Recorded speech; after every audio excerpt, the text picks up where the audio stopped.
بسم اللہ الرحمن الرحیم۔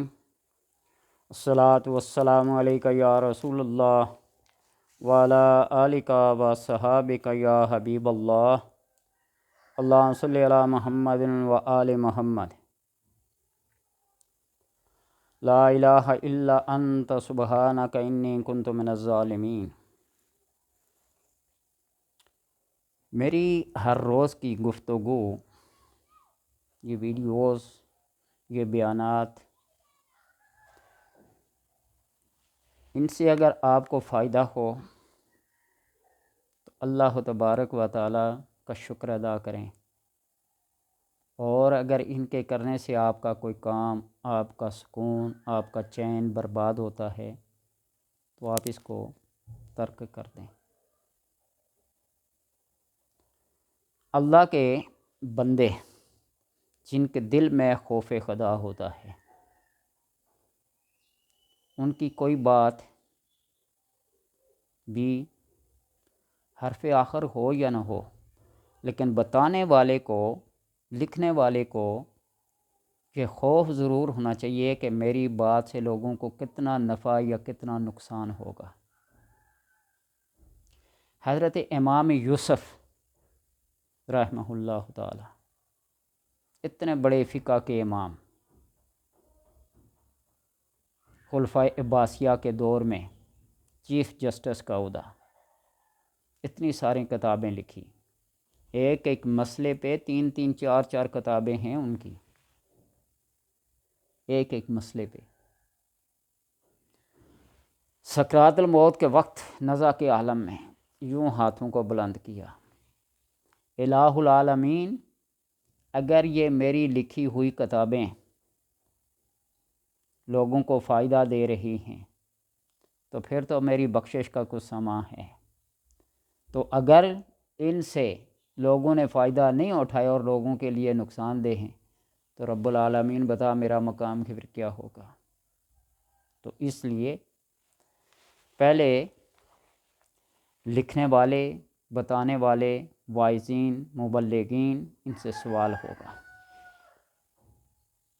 امام غزالی کے بقول رحمۃ اللہ تعالی، نیکی اور بدی جب تک برابر چلتے رہیں تو کائنات کا نظام چل رہا ہے،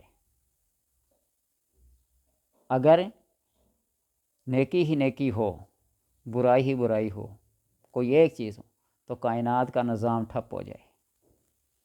نیکیوں کی وجہ سے بروں کا حال بھی اچھا ہو جاتا ہے، اور برائی کی وجہ سے اللہ تبارک و تعالیٰ کے وہ انوار و تجلیات جو ناقابل برداشت ہوتے ہیں وہ قابل برداشت ہوتا چاہیں۔ یہ بات کسی کی سمجھ میں آئے یا نہ آئے، وقت آنے پہ سمجھ آ جائے گی۔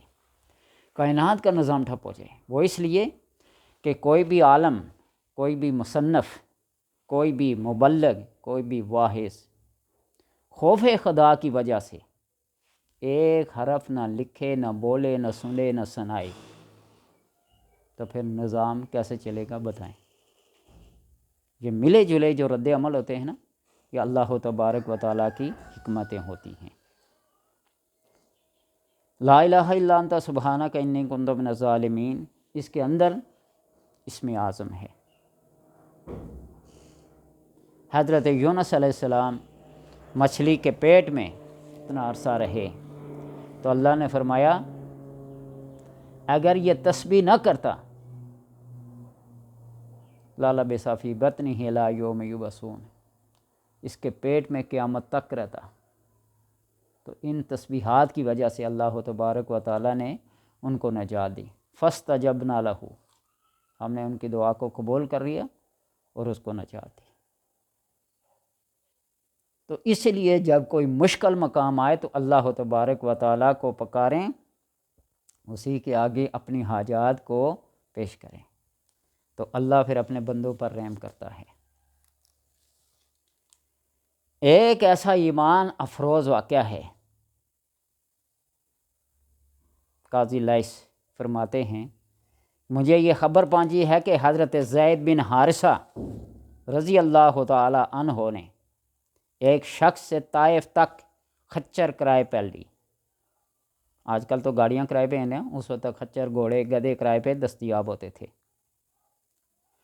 کرائے میں یہ شرط لگائی گئی کہ جہاں وہ چاہے گا لے جائے گا، کوئی خاص ایک پوائنٹ نہیں ہے، جس جگہ وہ جانا چاہتا ہے وہاں اسے لے جائے گا، کرایہ اتنا ہوگا۔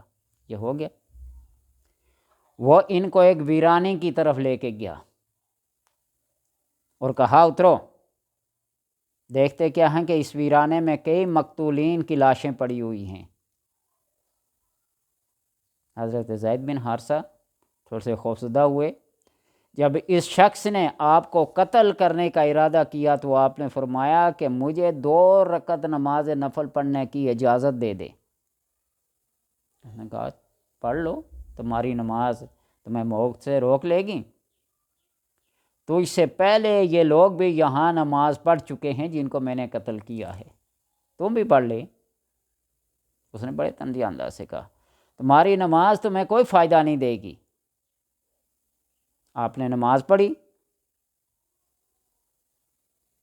اور انہیں کوئی فائدہ نہ ہوا، وہ مذاق کرنے لگا۔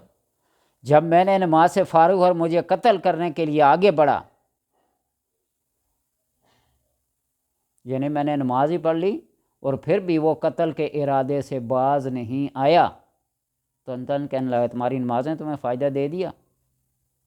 تو میں نے اس نماز کی طرف توجہ کیے بغیر یا ارحم الراحمین، یا ارحم الراحمین، یا ارحم الراحمین پکارنا شروع کر دیا۔ آواز آئی اسے مت قتل کرو۔ آس پاس دائیں بائیں دیکھا کوئی آدمی نہیں ہے، ادھر گیا ادھر گیا، آگے دیکھا پیچھے کے دیکھا، کچھ نظر نہ آیا۔ پھر میری طرف قتل کی نیت سے بڑھا تو اچانک ایک شاہ سوار نمودار ہوا اور جس کے ہاتھ میں نیزہ تھا جس نے اسے چوکا لگا کر ہلاک کر دیا۔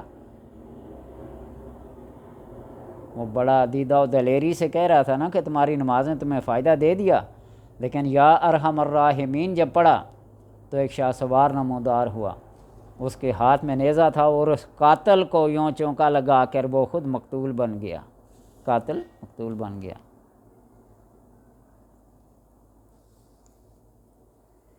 اور یہ کہا لا الہ الا انت سبحانک انی کنت من الظالمین، کیونکہ اللہ تبارک و تعالیٰ نے حضرت یونس علیہ السلام کی حکایت میں یہ فرمایا فنادى في الظلمات لا الہ الا انت سبحانک انی کنت من الظالمین۔ یا ارحم الراحمین وہ فرشتے تیسرے آسمان پہ متعین ہیں انسان کی مدد کرنے کے لیے۔ یہ حدیث چاہے جس بھی قسم کی ہے حدیث ہے، ہم لوگوں کی یہ عادت ہو گئی ہے کہ حدیث کو بیان کر کے آگے پھر حدیث کے اندر یہ غریب ہے، یہ حسن ہے، یہ موضوع ہے، یہ ضعیف ہے۔ یہ سب سے پہلے اس حدیث کا ذکر ہی نہ کرو، اس کو حدیث کہہ کے اس کو موضوع کہنا، اس کو حدیث کہہ کے اس کو ضعیف کہنا، اس کو حدیث کہہ کے اس کو غریب کہنا۔ عجیب قسم کے لوگ پیدا ہو گئے ہیں ہمارے معاشرے میں۔ اذا تحیرتم فی الامور فاستعینوا اہل القبور، جب تم کسی اپنے معاملے میں متحیر ہو جاؤ، پریشان ہو جاؤ، حیران اور حواس البخت ہو جاؤ، اذان کے کلمات پڑھو۔ وہ اذان کے کلمات سن کر کہیں نہ کہیں سے اللہ کا کوئی نیک بندہ، کوئی فرشتہ، کوئی جن مسلم نمودار ہوگا کہ اس نے نماز کے لیے اذان دی ہے، وہ تمہیں راہ دکھا دے گا۔ کوئی اس کو مانے یا نہ مانے، میرا اپنا ذاتی تجربہ بھی ایک دفعہ کا نہیں کئی دفعہ کا۔ تو اس لیے بندہ جب پڑھتا ہے یا ارحم الراحمین یا ارحم الراحمین، تو اللہ تبارک و تعالی تیسرے آسمان سے شاہ سواروں کو بھیجتا ہے۔ حضرت بابا فرید گنج شکر رحمۃ اللہ تعالی حشت بہشت یہ کتاب ہے، اس میں فرماتے ہیں نا کہ میں بھی سفر کر رہا تھا، جنگل میں مجھے چند لٹیروں نے گھیر لیا، تو میں یہ عمل پڑھا کرتا تھا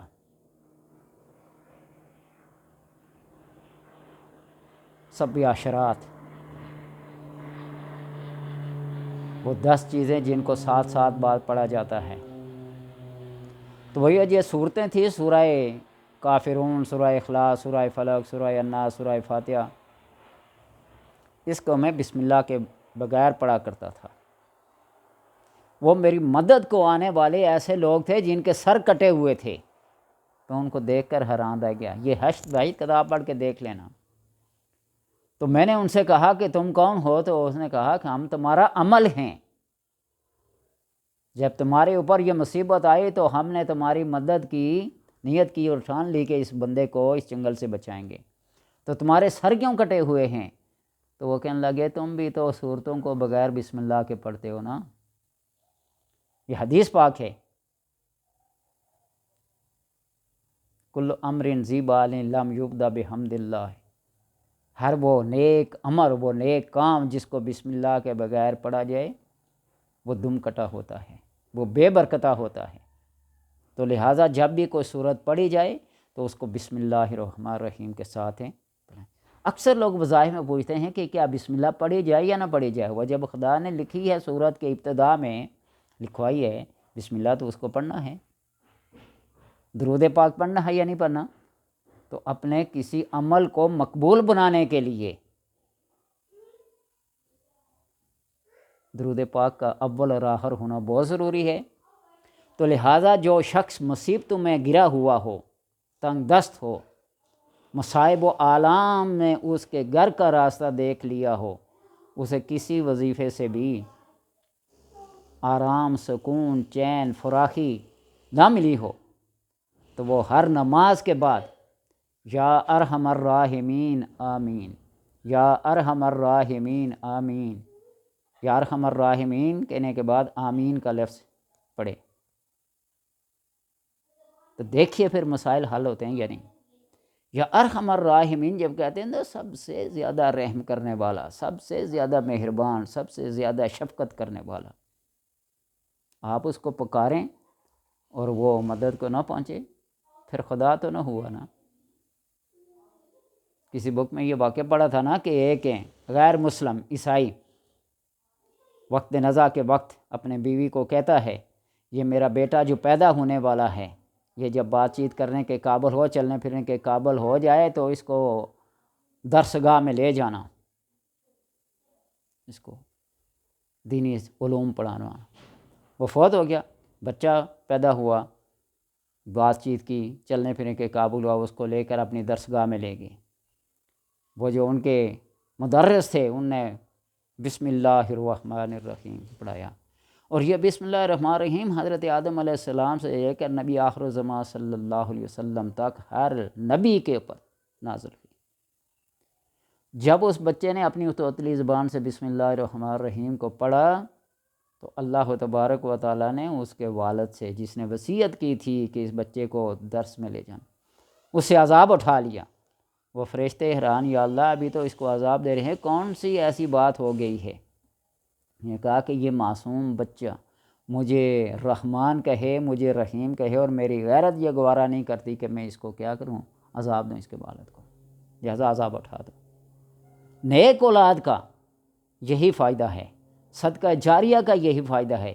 انسان کے مرنے کے بعد اس کا ہر عمل منقطع ہو جائے گا، لیکن یہ اعمال انسان کو وہاں بھی فائدہ دیں گے۔ نیک اولاد کا ہونا جو دعائیں خیر کرتے رہیں، کوئی صدقہ جاریہ کر کے جائیں، یہ عمل آپ کو وہاں بھی فائدہ دیتے رہیں گے۔ تو اس لیے پریشانی کے عالم میں یا ارحم الراحمین، یا ارحم الراحمین ہر نماز کے بعد 100 بار پڑھیں، تو پھر اپنی حاجات کو پورا ہوتے دیکھیں، اپنی مشکلات کو دور ہوتا دیکھیں، اور اپنے قلب کے سکون کو اور چین کو بڑھتا ہوا دیکھیں۔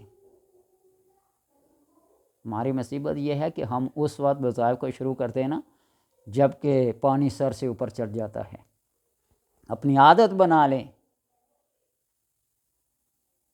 مسواک کرنا اپنی عادت بنا لیں، سرما لگانا اپنی عادت بنا لیں، تسبیح ہاتھ میں رکھنا اپنی عادت بنا لیں، کنگھی جیب میں رکھنا اپنی عادت بنا لیں، اور جن کے چہرے اس رونق سے، اس زینت سے خالی ہیں، وہ اپنے چہرے کو پر رونق بنا لیں۔ میں نہیں کہتا میرا چہرہ پر رونق ہے، میں کہتا ہوں کہ ہر چہرے پہ نبی اکرم صلی اللہ علیہ وسلم کی سنت سجی ہوئی ہو۔ من تمسک بسنتی عند فساد امتی فلہ اجر مئۃ شہید، جس نے پرفتن دور میں میری کسی ایک سنت کو مضبوطی سے پکڑ لیا، اللہ تبارک و تعالیٰ اس کو 100 شہید کا ثواب عطا فرماتا ہے۔ اللہ تبارک و تعالیٰ سے دعا ہے کہ وہ ہمیں آپ صلی اللہ علیہ وسلم کی تعلیمات پر عمل کی توفیق عطا فرمائے۔